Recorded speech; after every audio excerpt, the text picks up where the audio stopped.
The colonial era was marked by numerous customs and practices that were characterized by their cruelty and disregard for human dignity. One of the most appalling examples of such practices was the use of human zoos. These zoos emerged during the late 19th century and persisted well into the 20th century, primarily in the Western world. Human beings from colonized lands were exhibited like animals in these zoos, serving as objects of curiosity and entertainment for the visiting public. The concept behind human zoos stemmed from the belief held by many Europeans at the time that non-European peoples were primitive and uncivilized. These zoos were intended to showcase the supposed differences between the superior European race and the inferior races from colonized territories. They aimed to reinforce colonial ideologies of racial hierarchy and justify the subjugation of indigenous peoples. The individuals who were put on display in human zoos came from a wide range of ethnic backgrounds, including Africans, Asians, Native Americans, and indigenous peoples from various regions. They were often coerced or deceived into participating in these exhibits, unaware of the degrading and dehumanizing treatment they would endure.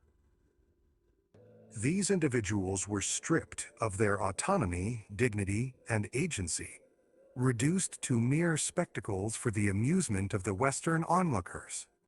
The living conditions in human zoos were often appalling, resembling cages or enclosures, commonly used for wild animals.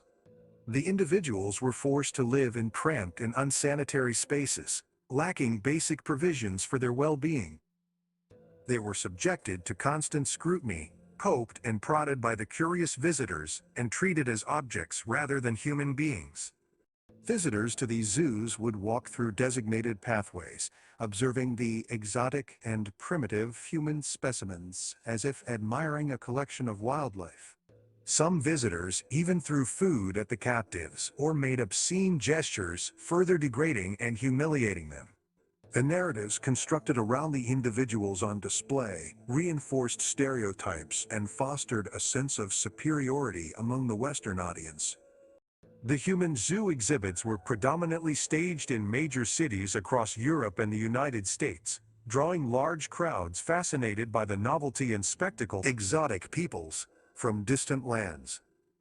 These exhibitions were often framed as educational and scientific endeavors, with supposed experts providing commentary on the racial characteristics, ethnological peculiarities of the individuals.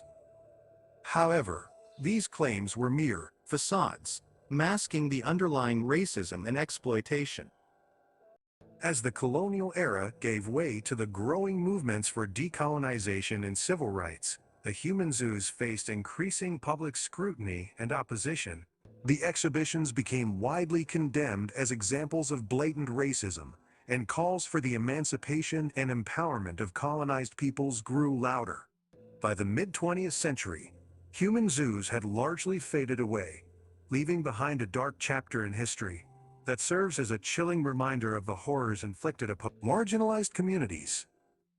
While human zoos may seem like a relic of the past, they remain a stark testament to the depths of human cruelty and the enduring legacy of colonialism. They serve as a painful reminder that even in the pursuit of knowledge and progress, societies can perpetrate unspeakable acts of dehumanization. Recognizing and learning from these atrocities is crucial to fostering a more compassionate and inclusive world, one that acknowledges the inherent worth and dignity of every individual, regardless of their ethnicity or background.